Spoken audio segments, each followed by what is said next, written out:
કેમ છો મિત્રો? હું સંગીતા પટેલ, અશ્વમેઘ વિદ્યાલય. મિત્રો, આપણે ચેપ્ટર નંબર 10 પર્યાવરણના ઘટકો અને આંતરસંબંધો વિશે જોઈ રહ્યા છીએ. તેમાં આપણે આગલા વિડીયોમાં પાણીનું વિતરણ, સમુદ્રના મોજા, ભરતી ઓટ અને મહાસાગરીય પ્રવાહો વિશે ચર્ચા કરી. આજે આપણે પર્યાવરણના ઘટકો વચ્ચેના આંતરસંબંધો વિશે ચર્ચા કરીશું. તો મિત્રો, પર્યાવરણના તમામ ઘટકોમાં માનવ કેન્દ્ર સ્થાને છે.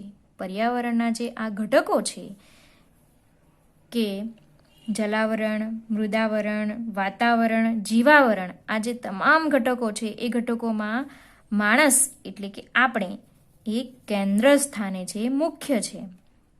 પર્યાવરણના જુદા જુદા ઘટકો કેટલાક ભૌતિક ચક્રોથી એકબીજા સાથે જોડાયેલા છે.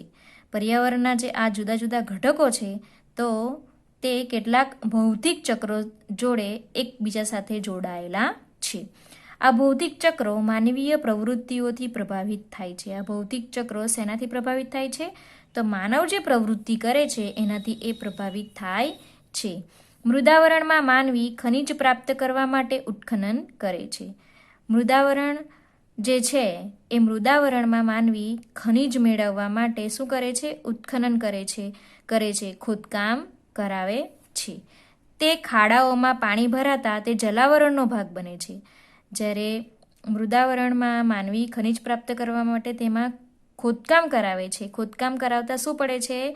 એ મોટા મોટા ખાડાઓ પડી જાય છે અને એ ખાડાઓમાં પાણી ભરાતા તે ભાગ શેનો બને છે? જલાવરણનો બને છે. બરાબર ને? અને વાતાવરણમાં તાપમાન વધતા જલાવરણમાં રહેલ પાણીનું બાષ્પીભવન થાય છે અને તે વાતાવરણમાં ભળે છે. અને વાતાવરણમાં તાપમાન વધી જાય છે ત્યારે જલાવરણમાં રહેલ જે પાણી હોય છે એ પાણીનું શું થાય છે? બાષ્પીભવન થાય છે અને તે શેમાં ભળે છે? વાતાવરણમાં ભળે છે. વાતાવરણમાં રહેલ ભેજનું ઘનીભવન થતાં વાદળો બંધાય છે અને વરસાદ થાય છે. તે પાણીના વહેવાથી મૃદાવરણનું ધોવાણ થાય છે. શું થાય છે મિત્રો? કે વાતાવરણમાં રહેલ ભેજનું શું થાય છે? ઘનીભવન થાય છે. એનાથી શું થાય છે? વાદળો બંધાય છે અને શું આવે છે? પૃથ્વી પર વરસાદ થાય છે અને તે પાણીના વહેવાથી જે મૃદાવરણનો ભાગ છે એ ધોવાઈ જાય છે અને શું થાય છે? અને વિવિધ ભૂમિ સ્વરૂપો રચાય છે અને વિવિધ ભૂમિ સ્વરૂપો બને છે. આ ઉપરાંત માનવીની વિવિધ પ્રવૃત્તિઓ કુદરતી પર્યાવરણના ઘટકોને કારણે જીવસૃષ્ટિથી પરસ્પર જોડાયેલ છે. આ સિવાય માનવીની ઘણી એવી પ્રવૃત્તિઓ છે કે તે પ્રવૃત્તિઓ કુદરતી પર્યાવરણના જે આ ઘટકો છે એ ઘટકોને કારણે જીવસૃષ્ટિ સાથે પરસ્પર જોડાયેલ છે. તે આપણે જોયું.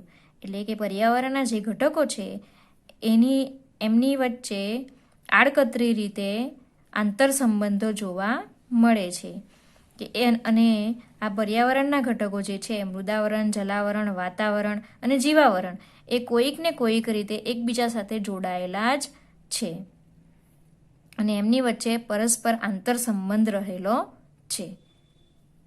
અહીં આપણે જોઈ શકીએ છીએ પર્યાવરણના ઘટકો. આ શું બતાવવામાં આવ્યું છે? આ માનવ છે. બરાબર? પર્યાવરણના ઘટકો આ માનવ નિર્મિત, બરાબર ને? આ માનવ નિર્મિત જ કહેવાય ને કે આ રસ્તો બનાવવામાં આવ્યો છે, પછી આ ઇમારત બનાવવામાં આવી છે, ફેક્ટરી બનાવવામાં આવી છે, એ માનવ નિર્મિત છે, એ માણસે બનાવેલી છે. આ પ્રાકૃતિક છે. બરાબર ને? આ કુદરતી છે. બરાબર? આ મૃદાવરણનો જે ભાગ છે, આ જલાવરણનો જે ભાગ છે એ કુદરતી છે. બરાબર ને? તો એ આ જે બતાવવામાં આવ્યું છે ચક્ર, એ ચક્ર એમાં મુખ્ય સ્થાને કોણ છે? તો મનુષ્ય છે. અને મનુષ્ય આ બધા ઘટકો સાથે, પર્યાવરણના જે ઘટકો છે એ ઘટકો સાથે જાણીએ અજાણીએ આડકતરી રીતે જોડાયેલો છે અને બધા ઘટકો પણ એકબીજા સાથે જોડાયેલા છે. હવે આપણે પ્રદૂષણ વિશે ચર્ચા કરીએ. અત્યારે આપણે જોઈએ તો પ્રદૂષણ ઘણા બધા પ્રકારના હોય છે અને પ્રદૂષણનું પ્રમાણ ખૂબ જ વધી રહ્યું છે તે આપણને ખબર જ છે.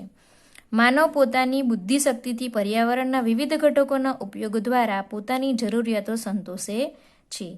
માનવ પાસે એટલી બધી તીવ્ર બુદ્ધિ છે અને તે બુદ્ધિશક્તિથી પર્યાવરણના જે આ ઘટકો છે એના ઉપયોગ દ્વારા પોતાની જરૂરિયાતને સંતોષે છે. મહાત્મા ગાંધીજીએ કહ્યું છે કે આ માનવીય ગતિવિધિઓથી કુદરતી પર્યાવરણ દૂષિત થવાની ક્રિયા એટલે પ્રદૂષણ. મહાત્મા ગાંધીજીએ શું કહ્યું છે મિત્રો? કે માનવીય ગતિવિધિઓ એટલે કે માનવી જે પ્રવૃત્તિ કરે છે એ પ્રવૃત્તિઓથી કુદરતી પર્યાવરણ જે છે તે દૂષિત થવાની ક્રિયા, તેનામાં જે પર્યાવરણ ખરાબ થાય છે આ માણસની પ્રવૃત્તિઓને લીધે એને શું કહેવામાં આવે છે? પ્રદૂષણ કહેવામાં આવે છે. આવું કોણે કહ્યું છે મિત્રો? આપણા રાષ્ટ્રપિતા મહાત્મા ગાંધીજીએ એવું કહ્યું છે કે માણસની પ્રવૃત્તિઓથી કુદરતી પર્યાવરણ દૂષિત થાય એને પ્રદૂષણ કહેવામાં આવે છે. એટલે કે પ્રદૂષણ કોણ ફેલાવે છે? મુખ્યત્વે મનુષ્ય જ, એટલે કે આપણે જ પ્રદૂષણ ફેલાવીએ છીએ. પર્યાવરણને દૂષિત કરતા ઘટકોને પ્રદૂષક કહે છે. પર્યાવરણને દૂષિત કરતા જે ઘટકો એને શું કહેવામાં આવે છે? પ્રદૂષક કહેવામાં આવે છે. માનવી કુદરતી સંસાધનોનો અમર્યાદિત અને અવિવેકપૂર્ણ ઉપયોગ કરે ત્યારે પર્યાવરણ પ્રદૂષિત થાય છે. માણસ કુદરતી સંસાધનોનો અમર્યાદિત અને અવિવેકપૂર્ણ ઉપયોગ કરે ત્યારે શું થાય છે? પર્યાવરણ પ્રદૂષિત થાય છે. એટલે કે માણસ કુદરતી સંસાધનોનો બેફામ ઉપયોગ કરે ત્યારે પર્યાવરણ પ્રદૂષિત થાય છે. માનવ વિકાસની તીવ્ર ઝંખના ઔદ્યોગિકરણ અને યાંત્રિકીકરણ પર્યાવરણને પ્રદૂષિત કરવા માટે જવાબદાર છે. માનવ સતત ને સતત વિકાસ સાંધતો રહેલો છે અને વિકાસની ગતિમાં, તીવ્ર ઝંખનામાં ઔદ્યોગિકરણ વધી રહ્યું છે. ઉદ્યોગો સતત ને સતત વધી રહ્યા છે. યાંત્રિકીકરણ એટલે કે યંત્રોનું પ્રમાણ પણ સતત ને સતત વધી રહ્યું છે. એના કારણે વાતાવરણમાં પર્યાવરણ પ્રદૂષિત થાય છે અને પર્યાવરણને પ્રદૂષિત કરવા માટે આ ઔદ્યોગિકરણ અને યાંત્રિકીકરણ મુખ્ય જવાબદાર પરિબળ છે. વર્તમાન સમયમાં ભૂમિ પ્રદૂષણ, જળ પ્રદૂષણ, હવા પ્રદૂષણ અને ધ્વનિ પ્રદૂષણ ખૂબ જ ઝડપથી વધી રહ્યું છે. હાલના સમયમાં આપણે વિચાર કરીએ તો ભૂમિ પ્રદૂષણ, જળ પ્રદૂષણ, હવા પ્રદૂષણ અને ધ્વનિ પ્રદૂષણ એટલે કે અવાજ પ્રદૂષણ ખૂબ જ વધી રહ્યું છે. પ્રદૂષણની પર્યાવરણ, માનવ જીવન અને સજીવ સૃષ્ટિ પર વિપરીત અસર પડી રહી છે. આજે પ્રદૂષણો વધી રહ્યા છે એના કારણે પર્યાવરણ, માનવ જીવન અને સજીવ સૃષ્ટિ પર ખરાબ અસર પડી રહી છે. આપણે પર્યાવરણ પ્રદૂષણ, તેની અસરો અને રોકવાના ઉપાયો વિચારીને પર્યાવરણ જાળવણી માટે સત્વરે પગલાં ભરવા જરૂરી છે. આપણે પણ પર્યાવરણને પ્રદૂષિત થતા અટકાવવા માટે આપણે પર્યાવરણની જાળવણી કેવી રીતે કરવી જોઈએ તેના માટે આપણે પગલાં ભરવા જરૂરી છે. અને તો આપણે આ પ્રદૂષણ વિશે ચર્ચા કરીએ અને આપણે શું એમાં ભાગ ભજવી શકીએ તે આપણે જોઈએ. સૌપ્રથમ છે ભૂમિ જમીન પ્રદૂષણ. જમીન ગુણવત્તા કે તેના પોષક ઘટકોમાં થતા ફેરફારને ભૂમિ પ્રદૂષણ કહે છે. ભૂમિ પ્રદૂષણ કોને કહેવામાં આવે છે? કે જમીનની જે ગુણવત્તા હોય છે અને એમાં જે પોષક ઘટકો હોય છે એમાં ફેરફાર આવે એને શું કહેવામાં આવે છે? ભૂમિ પ્રદૂષણ કહેવામાં આવે છે. જમીન પ્રદૂષણ સહેલાઈથી અનુભવાતું નથી. જમીન પ્રદૂષણ આપણે સરળ રીતે અનુભવી શકતા નથી. વિશ્વભરમાં ભૂમિ પ્રદૂષણ સતત વધી રહ્યું છે. ઘર વપરાશનો ઘન કચરો કે પાણીનો નિકાલ, ફળદ્રુપ કે ખેતીલાયક જમીન પર ઉદ્યોગો સ્થાપવા, ઉદ્યોગોમાં વપરાયેલ દૂષિત પાણી ખુલ્લી જમીન પર છોડવું, ઉદ્યોગોનો ઘન કચરો જમીન પર ફેંકવો, ઉત્ખનનની પ્રવૃત્તિઓ, બાંધકામની પ્રવૃત્તિઓ, ખેતી માટે રાસાયણિક ખાતર, અતિ સિંચાઈ અને જંતુનાશક દવાઓનો વધારે પડતો ઉપયોગ તેમજ પ્લાસ્ટિકના ઉપયોગથી જમીન પ્રદૂષિત થાય છે. મિત્રો, જમીન પ્રદૂષણ કેવી રીતના ફેલાય છે? તો ઘર વપરાશનો જે ઘન કચરો હોય છે, ખરાબ પાણીનો નિકાલ, એનાથી પણ આ જમીન પ્રદૂષણ ફેલાઈ રહ્યું છે. એના કારણે ફળદ્રુપ અને ખેતીલાયક જમીન પણ ખરાબ થઈ રહી છે અને કેટલીક વાર ફળદ્રુપ કે ખેતીલાયક જમીન હોય જ્યાં ખેતી કરવાની જમીન હોય તેના પર શું બાંધવામાં આવે છે? ઉદ્યોગો, ફેક્ટરીઓ બાંધવામાં, કારખાનાઓ બાંધવામાં આવે છે. અને એના કારણે શું થાય છે કે ઉદ્યોગોમાં, ફેક્ટરીઓમાં વપરાયેલ જે દૂષિત પાણી હોય છે, ગંદુ પાણી હોય છે, એ પાણી ખુલ્લી જમીન પર છોડવામાં આવે છે. એના કારણે શું થાય છે કે આ જમીનની જે ફળદ્રુપતા છે એ નાશ પામે છે અને એના પર આપણે કોઈ પણ જાતની ખેતી કરી શકતા નથી, અનાજ કે કઠોળ પકવી શકતા નથી. અને ઉદ્યોગોનો ઘન કચરો એટલે કે કારખાનાઓ, ફેક્ટરીઓનો જે કચરો હોય છે એ જમીન પર ઠાલવવામાં આવે છે. એના કારણે પણ જમીન પ્રદૂષણ ફેલાય છે. ઉત્ખનનની પ્રવૃત્તિઓ એટલે કે ખોદકામની પ્રવૃત્તિઓથી અને બાંધકામની પ્રવૃત્તિઓ, મોટી મોટી બિલ્ડિંગ્સ, મોટા મોટા ટાવર ઊભા કરવામાં આવે છે, એના કારણે પણ જમીન પ્રદૂષિત થાય છે. અને ખેતી માટે રાસાયણિક ખાતરનો વધારે પડતો ઉપયોગ અત્યારે થઈ રહ્યો છે. આપણે જોઈએ તો દરેક શાકભાજી કે અનાજ કે કઠોળ પકવવામાં આવે તો ખાતર વગરના હોતા નથી.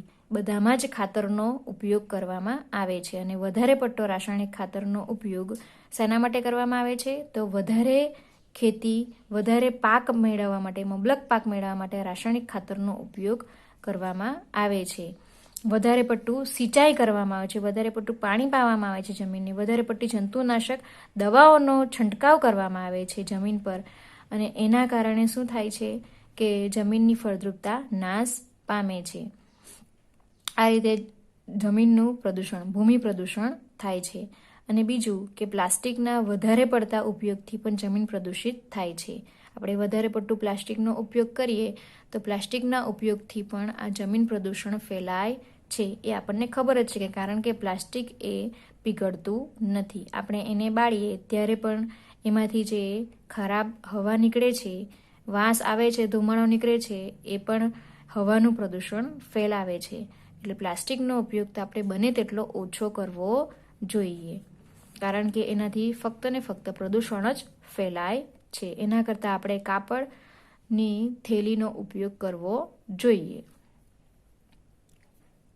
આ પિરાણા ડમ્પિંગ છે અહીં બતાવવામાં આવ્યું છે કે જ્યાં આ જમીન પર ઘણો બધો કચરો અહીં ઠાલવવામાં આવ્યો છે. આ રીતે જમીન પ્રદૂષણ ફેલાય છે.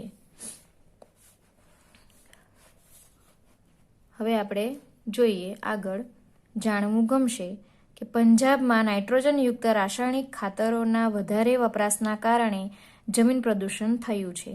પંજાબના હોશિયારપુર, ભટિંડા અને રોહતક જિલ્લાના ગામડાઓમાં રાસાયણિક ખાતરના અતિશય વપરાશથી કૂવાઓના પાણી ભયજનક સપાટીએ દૂષિત થયું છે. તેને પરિણામે ત્યાં વસતા લોકો વિવિધ રોગોના ભોગ બન્યા છે. કેન્સર અને આંતરડા તથા પેશાબના રોગોનો વધારે ફેલાવો થયો છે. પંજાબમાં નાઇટ્રોજનયુક્ત રાસાયણિક ખાતરના વધારે પડતા વપરાશને કારણે જમીન પ્રદૂષણ થયું છે. અને પંજાબના હોશિયારપુર, ભટિંડા, રોહતક જિલ્લાના ગામડાઓમાં રાસાયણિક ખાતરના વધારે વપરાશથી કૂવાઓના પાણી પણ દૂષિત થયા છે. એના કારણે શું થયું છે કે આજુબાજુના લોકો રોગના ભોગ બન્યા છે, જેમ કે કેન્સર, આંતરડા અને પેશાબના રોગોનો ફેલાવો ત્યાં થયો છે. એટલે આપણે વધારે પડતો રાસાયણિક ખાતરોનો ઉપયોગ કરીએ તો તે પણ આપણા શરીર માટે નુકસાનકારક જ છે. એટલે આપણે આપણી જે ખેતી હોય એ ખેતીમાં આપણે અનાજ પકવતા હોય કે શાકભાજી પકવતા હોય તો તેમાં આપણે વધારે પડતા રાસાયણિક ખાતરોનો ઉપયોગ કરવો જોઈએ નહીં. તેના બદલે આપણે કુદરતી ખાતર, છાણિયું ખાતરનો ઉપયોગ કરવો જોઈએ. હવે ભૂમિ પ્રદૂષણ રોકવાના ઉપાયો. ભૂમિ પ્રદૂષણ, જમીન પ્રદૂષણને આપણે રોકી પણ શકીએ છીએ. તો તેના ઉપાયો કયા છે તે આપણે જોઈએ. જંતુનાશક દવાઓ અને રાસાયણિક ખાતરના બદલે જૈવિક અને દેશી ખાતર, લીલો પડવાશનો ઉપયોગ કરવો જોઈએ. આપણે આગળ જ ચર્ચા કરી ગયા કે જંતુનાશક દવા અને રાસાયણિક ખાતરો જમીનને ખૂબ જ નુકસાન પહોંચાડે છે, ભૂમિ પ્રદૂષણ ફેલાવે છે. તો તેના બદલે આપણે જૈવિક એટલે કુદરતી દેશી ખાતરનો આપણે ઉપયોગ કરવો જોઈએ, છાણિયું ખાતરનો ઉપયોગ કરવો જોઈએ. લીલો પડવાશ એટલે કે જે પાન હોય છે એ પાન ખોઈ જાય ત્યારે તેમાંથી પણ ખાતર બને છે અને તે ખાતર જમીન માટે ખૂબ જ સારું કહેવાય છે અને જમીનને ફળદ્રુપ પણ બનાવે છે. એટલે આપણે આવા ખાતરોનો ઉપયોગ કરવો જોઈએ.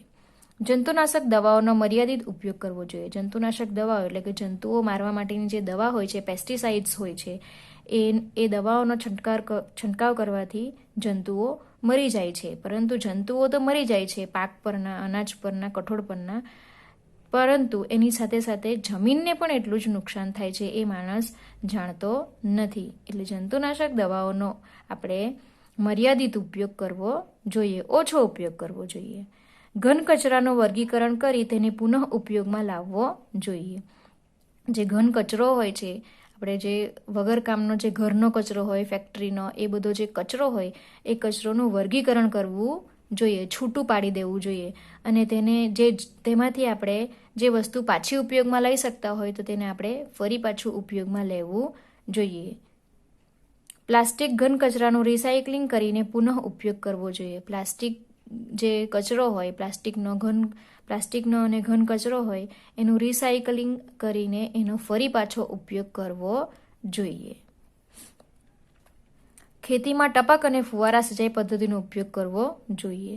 ખેતીમાં આપણે ખાલી એમ જ પાઇપ મૂકીને આપણે પાણી મૂકી દઈએ તો તેનાથી કેટલુંક પાણી વેસ્ટ જાય છે, બરાબર ને મિત્રો? તો તેની જગ્યાએ આપણે ટપક પદ્ધતિ કે ખેતીમાં આપણે ટપક પદ્ધતિ અને ફુવારા સિંચાઈ પદ્ધતિનો આપણે ઉપયોગ કરવો જોઈએ. ટપક પદ્ધતિમાં પણ પાણી ઓછું જાય છે અને ફુવારા સિંચાઈ પદ્ધતિમાં પણ પાણી ઓછું જાય છે અને ખેતીમાં જે અનાજ કે આપણે શાકભાજીનો આપણે રોપ્યા હોય છે એને જોઈતું પાણી મળી રહે છે, વધારે પડતું પાણી વેસ્ટ જતું નથી. આ રીતે આપણે જમીન પ્રદૂષણ, ભૂમિ પ્રદૂષણ આપણે અટકાવી શકીએ છીએ. તો અહીં સુધી આપણે વાંચન કરીશું અને આગળનું આપણે આગળના વિડીયોમાં જોઈશું. Thank you.